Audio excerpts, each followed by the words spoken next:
என் அன்பு குழந்தையே, உனக்கான நல்ல விஷயங்களை செய்து கொடுப்பதற்காகவே உன் தாயானவள் இன்று உன்னை தேடி வந்திருக்கின்றேன்.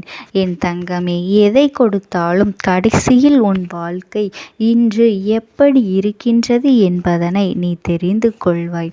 அது மட்டுமல்ல, உனக்கு பச்சை துரோகத்தை செய்துவிட்டு செய்தவர்களிடத்திலிருந்து எப்படி தப்பித்து கொள்ளலாம் என்பதனையும் நீயாகவே தெரிந்து கொள்வாய். உன் வாழ்க்கையில் உனக்கு பச்சை துரோகத்தை செய்தவர் உனக்கு அருகிலேயே நின்று கொண்டிருக்கின்றவர்கள்தான். இவர்களினுடைய அடையாளத்தையும் இவர்களினுடைய பெயர்களையும் அம்மா சொன்னவுடனே சொல்கின்ற விஷயங்கள் எத்தனை உண்மையானது என்பதனை இன்று நீ நிச்சயமாக நீயாகவே புரிந்து கொள்வாய். உன்னுடைய மனக்குழப்பத்தை அதிகமாக கொடுத்து எது கொண்டிருக்கின்றதோ அப்படிப்பட்ட விஷயங்களை எல்லாம் நீ தெளிவாக தெரிந்து கொண்டால் நிச்சயமாக உன்னுடைய மனக்குழப்பம் நீங்கி அதிலிருந்து ஒரு மனத்தெளிவு கிடைக்கும் அல்லவா? அதற்காகத்தான் உன் அம்மா நான் உன்னிடத்திலே பேசிக்கொண்டிருக்கின்றேன். இது நாள் வரையிலும் நீ எத்தனையோ பேருடன் சண்டையில் ஈடுபட்டு இருக்கின்றாய். பிரச்சனைகள் என்று வரும்பொழுது மனஸ்தாபத்திலும் இருந்திருக்கின்றாய். ஒரு சில தவறான நபர்களிடத்திலிருந்து பேசுவதனால் எந்த லாபமும் இல்லை என்று அவர்களை விட்டு நீ ஒதுங்கியும் சென்றிருக்கின்றாய். இப்படி எந்த ஒரு பிரச்சனையாக இருந்தாலும் உன் மனதிற்குள் என்ன தோன்றினாலும் நேருக்கு நேராகவே சண்டையிட்டு கொண்டு நேருக்கு நேராகவே அந்த விஷயத்தை முடித்துவிட வேண்டும் என்று நினைக்கின்ற குணம் உன்னிடத்தில் இருக்கின்றது என் தங்கமே. அப்படி இருக்கின்ற உனக்கு உன்னுடனே இருந்து கொண்டு நல்லவர்கள் போல நடித்து கொண்டு துரோகங்களை செய்கின்றார்கள் என்றால் அதனை நீ இப்பொழுது தெரிந்து கொள்ள வேண்டியது மிகவும் அவசியமானது அல்லவா? என் தங்க குழந்தையே, எப்பொழுதுமே வெளிப்படையாக இருக்கின்றவர்களுக்கு உடன் இருப்பவர்களால் தான் துரோகமானது நடக்கின்றது. ஏனென்றால் உன்னிடத்தில் எந்த ஒரு ஒளிவு மறைவும் இல்லை. எல்லோரிடத்திலும் சகஜமாக பழகுகின்ற குணம் இருக்கின்றது. யார் உன்னிடத்தில் வந்து நல்ல விஷயங்களை சொன்னாலும் அதற்கு நீ எப்பொழுதுமே ஆதரவு கொடுப்பாய். அதே நேரத்தில் உனக்கு மிகவும் வேண்டியவர்களாக இருந்தாலும் கூட தீய விஷயங்களை பற்றி உன்னிடத்தில் சொல்லிவிட்டால் ஒரு பொழுதும் அதனை எல்லாம் நீ எப்பொழுதும் ஏற்றுக்கொள்ளவும் மாட்டாய். அப்படி இருக்கின்ற உனக்கே நிச்சயமாக ஒருவர் துரோகத்தை செய்திருக்கின்றார் என்றால் அவர்கள் செய்கின்ற தீய விஷயத்தை ஆதரிக்கவில்லை என்பதுதான் உண்மை. அதுதான் மிகவும் முக்கியமான காரணம் என் தங்கமே. தனக்கு வேண்டியவர்கள் என்பதனால்தான் என்ன தவறு செய்தாலும் அதனை ஏற்றுக்கொள்ள வேண்டும் என்று நினைக்கின்ற மனிதர்கள் இங்கே இருக்கின்றார்கள். அது மிகவும் தவறான விஷயம் அல்லவா? அவர்கள் தான் செய்கின்ற தவறுகளை எல்லாம் நீ ஊக்குவிக்க வேண்டும் என்று நினைத்தார்களோ என்னவோ? உன்னுடைய குணத்திற்கு அதுவெல்லாம் பிடிக்கவில்லை.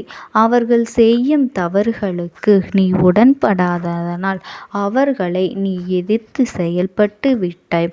உன் வாழ்க்கையில் எந்த எல்லைக்கு வேண்டுமானாலும் சென்று உன்னை காயப்படுத்த வேண்டும் என்று இதற்காக நினைத்து கொண்டிருக்கின்றார்கள் என் தங்கமே. அவர்கள் உனக்கு என்ன விஷயம் செய்தார்கள் என்று கூட அறியாமல் மீண்டும் அவர்களோடு தான் நீ பழகி கொண்டிருக்கின்றாய். என் பிள்ளையே, நீ என்ன நினைக்கின்றாய்? நான் நியாயமாகத்தானே செயல்பட்டோம். அதற்கு அவர்கள் எப்படி நம்மீது கோபப்பட போகின்றார்கள் என்று நினைத்து எப்பொழுதும் போல நீ உன்னுடைய வேலையை செய்து கொண்டிருக்கின்றாய். ஆனால் உன்னுடைய மனது போல அவர்களுடைய மனது இல்லை. அவர்களுடைய எண்ணங்கள் தனக்கு ஆதரவு கொடுக்காத உன்னுடைய வாழ்க்கையை நாசமாக்க வேண்டும் என்றுதான், உன்னை அவமானப்படுத்த வேண்டும், உன்னை அழிக்க வேண்டும் என்றுதான் எண்ணிக்கொண்டு இருக்கின்றார்கள். அவர்களினுடைய எண்ணங்கள் மிகவும் தவறாக இருக்கின்றது. ஆனால் இதை பற்றி உனக்கு எதுவுமே தெரியாமல் அவர்களிடத்தில் நீ பழகி கொண்டிருக்கின்றாய். உனக்கு நடந்த சில துரோகங்களுக்கு காரணமே தெரியாமல் இப்பொழுது வரை இருக்கின்றாய் அல்லவா? இந்த அம்மா நான் சொல்லும் பொழுதாவது நீ இவர்களை பற்றி புரிந்து கொள்ள வேண்டும். உன் வாழ்க்கையில் பச்சையான துரோகங்களை செய்தவர்கள் யார் தெரியுமா? நீ ஆதரவு கொடுக்காததனால் மனம் வருந்தியவர்கள். அவர்கள் செய்த தவறை சுட்டிக்காட்டி அவர்கள் செய்யக்கூடாது என்று நீ அவர்களுக்கு நல்லதைத்தான் செய்தாய். ஆனால் அவர்கள் அப்படி எடுத்து கொள்ளவில்லை. நீ அவர்களுக்கு ஆதரவு கொடுக்காததனால் மனம் வருந்தியவர்கள் தவறுகளை செய்ய தொடங்கி விட்டார்கள். உன்னிடத்தில் ஆதரவினை தேடியவர்கள் நல்ல விஷயங்களை செய்தால் அதற்கு உன்னிடத்தில் ஆதரவு கிடைக்கும் என்று நம்பியவர்கள், அதுவே கெட்ட விஷயங்களை செய்தால் அதற்கு நீ எதிர்ப்பு கொடுப்பாய் என்று தெரிந்திருந்தும் அதையெல்லாம் அவர்களால் ஏற்றுக்கொள்ள முடியாமல் இப்படி செய்து கொண்டிருக்கின்றார்கள்.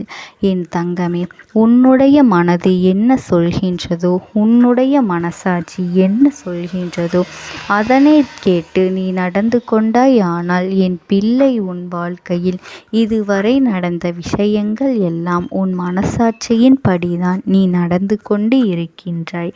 எல்லாவற்றையும் சரி செய்து கொண்டு வருகின்றாய்.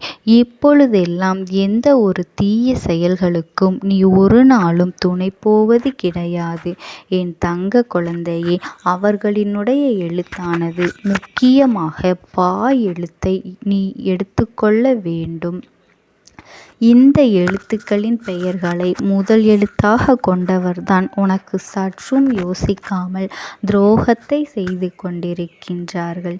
இனியாவது நீ விழித்து கொள்ள வேண்டும். தவறு செய்ததை உணர்ந்து கொண்டவர்கள் ஒரு நாளும் மீண்டும் அதே தவறை செய்யலாம் என்று துணிந்துவிடக் கூடாது.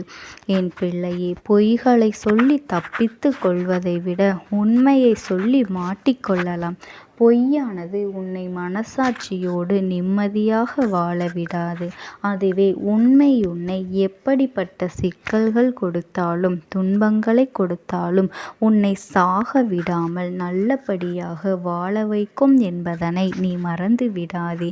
பொய் எப்பொழுதும் உன்னை வாழ விடாது. உண்மை எப்பொழுதும் உன்னை சாக விடாது. இன்று நீ இருக்கக்கூடிய நிலையில் ஒரு பொழுதும் தவறுகள் செய்யக்கூடாது என்ற மனநிலையில் நீ உறுதியாக இருக்கின்றாய். அதனால் உனக்கு எந்த ஒரு கெடுதலும் வரப்போவது கிடையாது. அதே சமயம் உனக்கு துரோகங்களை செய்ய வேண்டும் என்று தவறான எண்ணத்தோடு உன்னோடு பழகி கொண்டிருக்கின்றார்கள் அல்லவா? அவர்களுக்கெல்லாம் நிச்சயமாக நிம்மதியான உறக்கம் என்பதே ஒரு நாளும் வராது என்பதனை நீ புரிந்து கொள்ள வேண்டும். என் தங்க குழந்தைக்கு இந்த தாயானவளினுடைய அன்பும் ஆசீர்வாதங்களும் என்றென்றைக்கும் முழுமையாக கிடைத்து கொண்டே இருக்கும். ஓம் சக்தி. ஓம் ஆதிபராசக்தி.